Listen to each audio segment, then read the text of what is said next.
নমস্কাৰ নতুনটা ভিডিঅ'লৈ আপোনালোকক পুনৰ স্বাগতম জনাইছো মুখ্যমন্ত্ৰী মহিলা উদ্যমিতা অভিযান আঁচনিটোৰ বিষয়ে আজিৰ ভিডিঅ'ত কিছু কথা আলোচনা কৰিম আগৰ ভিডিঅ'টোত মুখ্যমন্ত্ৰী ডাঙৰীয়াই দিয়া ভাষণত কোন সকল মহিলাই পাব কোন তাৰিখে দিব কেনেকৈ লিষ্ট প্ৰকাশ পাব ক'ত লিষ্ট প্ৰকাশ পাব সকলো তথ্য দিয়া হৈছিল আগৰ ভিডিঅ'টোত আপোনালোকে আগৰ ভিডিঅ'টো যদি চোৱা নাই তেনেহ'লে আপোনালোকে আগৰ ভিডিঅ'টো চাই ল'ব ডেছক্ৰিপশ্যনত মই লিংকটো দি দিম মুখ্যমন্ত্ৰীয়ে গোটেইখিনি কথা অলৰেডি কৈছে যে 1 তাৰিখৰ পৰা আপোনালোকৰ যেটো 10000 টকা আছে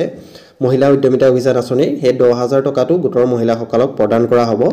1 তাৰিখে বজালী ডিস্ট্ৰিক্টত প্ৰদান কৰিব বুলি সঠিককৈ জনাই দিছে আৰু কোন কোন ডিস্ট্ৰিক্টত দিব হেতু এতিয়ালৈকে জনোৱা নাই কিন্তু লিষ্টসমূহ আপোনালোকে কেনেকৈ চাব পাৰিব কোড চাব পাৰিব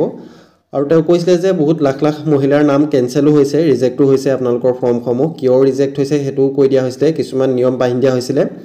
লৰাছৰীৰ ক্ষেত্ৰতে হওক বা আপোনালোকৰ কিছুমান নিৰ্দিষ্ট নিয়ম কিছুমান বান্ধি দিয়া হৈছিল চাকৰি কৰা বা কেনেকুৱা ধৰণৰ চাকৰি কৰিলে আপোনালোকে নাপায় বা ঘৰত গাড়ী থাকিব লাগিব নেকি বাকি জেনেৰেল আৰু এসসি এসটি সকলৰ কেইজন লৰাছৰী থাকিব লাগিব সেই সকলোখিনি তথ্য আগৰ ভিডিঅ'টোত দিয়া আছে আপোনালোকে যদি আগৰ ভিডিঅ'টো চোৱা নাই প্ৰথমতে আগৰ ভিডিঅ'টো চাই ল'ব 29 লাখ মহিলাক দিয়া কথা আছিল কিন্তু 29 লাখৰে প্ৰায় 3-4 লাখ মহিলাৰ নাম কৰ্তন হৈছে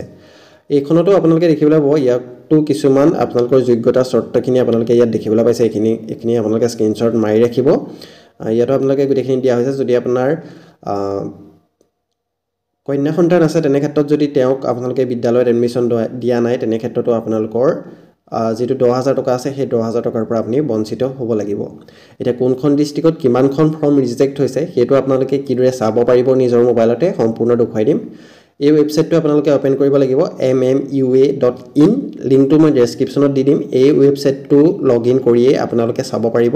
কোনখন ডিস্ট্ৰিক্টত বা কোনটো ব্লকত কিমান গৰাকী মহিলাৰ ফৰ্ম ৰিজেক্ট হৈছে ঠিক আছে লিংকটো তললে স্ক্ৰল কৰিলে আপোনালোকে এলিজিবিলিটি ক্ৰাইটেৰিয়াসমূহ দেখা পাব আপোনালোকৰ আত্মসহায়ক গোটত আপোনালোক এক্টিভ মেম্বাৰ হ'ব লাগিব যদি ইনে গোটত সোমাই আছে তেনে ক্ষেত্ৰতো আপোনালোকৰ নামটো নাহিব পাৰে বাকি আপোনালোকৰ আধাৰ লিংক থাকিব লাগিব বেংক একাউণ্টৰ লগত যদি এতিয়ালৈকে আপোনালোকে আধাৰ একাউণ্ট লিংক কৰা নাই বেংক একাউণ্টত লিষ্টত নাম আহিলেও আপোনালোকে টকা নাপাব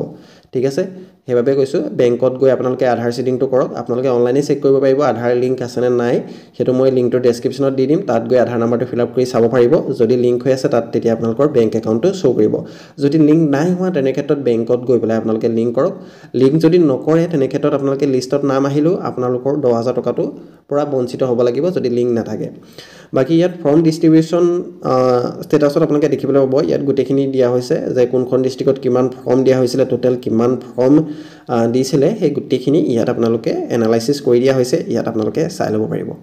ইয়াত দেখিছে ইয়াত গোটেইখিনি আপোনালোকে দেখিছে ইয়াত আপোনালোকে চাই ল'ব পাৰিব কোনখন ডিস্ট্ৰিক্টত কিমান ফৰ্ম দিয়া হৈছে ইয়াত আপোনালোকে গোটেইখিনি ডিটেইলছ পাই যাব ওয়েবসাইটটো তললে স্ক্ৰল কৰিলে গোটেইখিনি ডিটেইলছ পাই যাব এলিজিবিলিটি ক্ৰাইটেৰিয়া কি আছিল কি কথা গোটেইখিনি ওয়েবসাইটটোতে দিয়া হৈছে এটা ফৰ্মখন কিদৰে চাব হেতু চাওক আপোনালোকে ওপৰত 3 ডট দেখিবলৈ পাইছে তিনটা লাইন দেখিবলৈ পাইছে এই লাইনটোত ক্লিক কৰি বা আপোনালোকে ডাইৰেক্ট মোবাইলত যদি চেক কৰিছে ডেস্কটপ মোডটো আপোনালোকে অন কৰি ল'ব তাৰ পাছত আপোনালোকে ইয়াত দেখিবলৈ পাব কেবাটা অপচন আছে এলিজিবিলিটি ক্ৰাইটেৰিয়াটো আপোনালোকে চেক কৰিব পাৰে এলিজিবিলিটি ক্ৰাইটেৰিয়া অপচনটোত ক্লিক কৰিলে আপোনালোকৰ গোটেইখিনি শো কৰিব লাখপতি যেটো অপচন আছে তাত শো কৰিলে আপোনালোকৰ গোটেইখিনি ডিটেইলছ আপোনালোকৰ তাত শো কৰিব ইয়াত দিছে এলিজিবিলিটি ক্ৰাইটেৰিয়াখিনি ইয়াত দিছে ইউটিউব ভিডিও এটা দিয়া হৈছে এটা আপোনালোকে প্লে কৰি চাব পাৰে ইয়াত গোটেইখিনি ডিটেইলছ আপোনালোকে পাই যাব এটা লিষ্টখন চাবৰ বাবে আপোনালোকে লাইনটোত ক্লিক কৰিব তাৰ পাছত এনালিটিক্স অপচন যেটো আছে তাত ক্লিক কৰিব তাত ক্লিক কৰি দিয়াৰ লগে লগে ডিস্ট্ৰিক্ট ওয়াইজ ডাটাখিনি আপোনালোকে চাব পাৰিব বা ভিউ এলএসি ওয়াইজ ডাটাখিনিও যদি চাব পাৰে আপোনালোকে হেতু আপোনালোকে চাব পাৰিব বিধানসভা সমষ্টি অনুযায়ী যদি আপোনালোকে চাব বিচাৰে ডাটাখিনি ঠিক তেনেদৰে চাব পাৰিব এলএসি ওয়াইজ ডাটা দেখিছে মই ডিস্ট্ৰিক্ট ওয়াইজ কৈ দুখাই দিছো আপোনালোকক ডিস্ট্ৰিক্ট ওয়াইজ ডাটা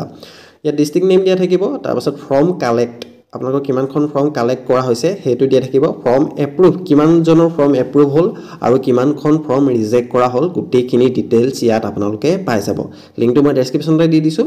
তাৰ পাছত ডিস্ট্ৰিক্ট ওয়াইজ গোটেইখিনি দিছে ডিস্ট্ৰিক্ট গোটেইখনৰ নাম দিয়া হৈছে 35 খন ডিস্ট্ৰিক্টৰ নাম দিয়া হৈছে লগতে কিমানখন ফৰ্ম দিছিলে তাৰে ভিতৰত কিমানখন এপ্ৰুভ হৈছে লগতে কিমানখন ৰিজেক্ট হৈছে গোটেইখিনি দিয়া হৈছে যেহেতু 1 এপ্ৰিল তাৰিখে বজালী ডিস্ট্ৰিক্টত দিয়াই হ'ব তাত আপোনালোকৰ 46042 খন ফৰ্ম টোটাল কালেক্ট কৰিছিলে তাৰে ভিতৰত এপ্ৰুভ হল 41456 খন তাৰে ভিতৰত 4586 অৰ্থাৎ 4500 অধিক ফৰ্ম ৰিজেক্ট হৈছে ৰিজেক্ট হোৱাৰ কিছুমান নিয়ম বান্ধি দিয়া হৈছিলে সেই নিয়মসমূহ যদি আপোনালোকে উলংঘন কৰিছিলে তেনে ক্ষেত্ৰত আপোনালোকৰ ফৰ্মখন ৰিজেক্ট হৈছে ইতিমধ্যে কোডসমূহলৈ ফৰ্ম লিষ্টসমূহ আহিছে যদি আপোনালোকে খবৰ পোৱা নাই তেনেহ'লে ব্লকতো খবৰ কৰিব পাৰে যে আপোনাৰ ফৰ্মখন এপ্ৰুভ হৈছে নে ৰিজেক্ট হৈছে নে কিবা খেলিমেলি আছে নেকি এইখিনি আপোনালোকে ব্লকতো খবৰ কৰিব পাৰিব বা আপোনালোকে গোটৰ সদস্যকো বা সভাপতি সম্পাদিকাকো আপোনালোকে সুধিব পাৰিব ঠিক আছে বহুখিনি গোটৰ যেহেতু আপোনালোকৰ লিষ্ট আহি গৈছে যে আপোনালোকৰ যদি কিবা খেলিমেলি হৈ আছে তেনে ক্ষেত্ৰত আপোনালোকৰ লিষ্ট পুনৰ মৰা হৈছে এইটো আপোনালোকে কেৱল ব্লকত বা আপোনালোকে গোটতহে গমটো পাব তাৰপিছত যেতিয়া আপোনালোকে ডিষ্ট্ৰিক্টত নেমটোত ক্লিক কৰিব তেতিয়া আপোনালোকৰ ব্লক ৱাইজো শ্ব' কৰিব বজালী ডিষ্ট্ৰিক্টত দেখিছে বজালী ব্লকত আপোনালোকৰ কিমানজনৰ ফৰ্ম ৰিজেক্ট হৈছে তাৰপিছত আপোনালোকৰ ইয়াত গোটেইখিনি দিয়া হৈছে কোনটো ব্লকত কিমানখন ফৰ্ম ৰিজেক্ট হৈছে সেই গোটেইটো আপোনালোকে চাব পাৰিব তললৈ আহিছে মই যোৰহাট ডিষ্ট্ৰিক্টখনো দেখুৱাই দিছোঁ যোৰহাটত যথেষ্ট ফৰ্ম দিয়া হৈছিলে 1 লাখতকৈ অধিক ফৰ্ম দিয়া হৈছিলে প্ৰতিটো ব্লকতে আপোনালোকে ইয়াত দেখিছে আপোনালোকে 1,12,300 অধিক পদ আপোনালোকৰ কালেক্ট কৰা হৈছিলে তাৰে ভিতৰত আপোনালোকৰ 1,08,000 পদ যিখন ফৰ্ম আছে সেইখন এপ্ৰুভ হৈছে দেখিছে 1,08,000 অধিক পদ 4,300 অধিক ফৰ্ম আপোনালোকৰ ৰিজেক্ট কৰা হৈছে যোৰহাট ডিষ্ট্ৰিক্টত 4,300 পদ ফৰ্ম ৰিজেক্ট কৰা হৈছে যোৰহাট ডিষ্ট্ৰিক্ট অপশ্যনটো যেতিয়া যোৰহাটত অপশ্যনটো আপোনালোকে সিলেক্ট কৰিব তেতিয়া আপোনালোকৰ যোৰহাট ডিষ্ট্ৰিক্টত থকা গোটেইকেইটা ব্লকৰ ইয়াত আহি যাব কোনটো ব্লকত কিমান ফৰ্ম ৰিজেক্ট হৈছে সেইটো আপোনালোকে চাব পাৰিব যোৰহাট ব্লকত 1,500খনৰ অধিক পদ ফৰ্ম ৰিজেক্ট হৈছে তাৰপিছত কলিয়াপানীত আপোনালোকৰ 423খনৰ ৰিজেক্ট হৈছে তাৰপৰা যোৰহাট ইষ্টত 410খন ফৰ্ম ৰিজেক্ট হৈছে দেখিছে আপোনালোকে গোটেই ডাটাখিনি আপোনালোকে ইয়াত পাই যাব এই ৱেবছাইটটো আপোনালোকে চেক কৰক লিংকটো মই ডেছক্ৰিপশ্যনতে দি দিছোঁ তাৰপিছত আপোনালোকৰ এই লাষ্ট আপডেট হৈছে 17 মাৰ্চ তাৰিখে লাষ্ট আপডেট কৰা হৈছে তাৰপাছত আপডেট কৰিবলৈ বাকী আছে যেতিয়া আপোনালোকৰ কেণ্ডিডেট ৱাইজ আপোনালোকৰ নাম আহিব গোটৰ গোটেই মহিলাখিনিৰ সৈতে নাম আহিব যে আমুক আমুকে পাইছে তেনেকুৱা যদি লিষ্ট আহে মই নেক্সট ভিডিঅ'ত আপোনালোকক দেখুৱাই দিম যিহেতু বজালী ডিষ্ট্ৰিক্টৰ 1 তাৰিখে দিব বজালী ডিষ্ট্ৰিক্টৰ লিষ্ট আহিব অলপ দিন পাছতেই যদি লিষ্ট আহে তেতিয়া মই লগালগ এটা ভিডিঅ' বনাই আপোনালোকক দেখুৱাই দিম তাৰ বাবে আপোনালোকে চেনেলটো ছাবস্ক্ৰাইব কৰি ৰাখক লগালগ আপোনালোকে নটিফিকেশ্যনটো লাভ কৰিলে লগালগ আপোনালোকে গম পাব যে ফৰ্ম আহিছে নে নাই অহা তাৰ বাবে আপোনালোকে চেনেলটো ছাবস্ক্ৰাইব কৰি ৰাখিব আৰু যিসকলে আগৰ ভিডিঅ'টো চোৱা নাই তেওঁলোকে আগৰ ভিডিঅ'টো এবাৰ চাই লওক তাত গোটেইখিনি মুখ্যমন্ত্ৰী ডাঙৰীয়াই ঘোষণা কৰি দিছে যে কোনসকলে পাব কেতিয়া দিব কেনেকৈ আপোনালোকৰ লিষ্ট প্ৰকাশ পাব ক'ত প্ৰকাশ পাব গোটেইখিনি ডিটেইলছত কৈ দিয়া হৈছে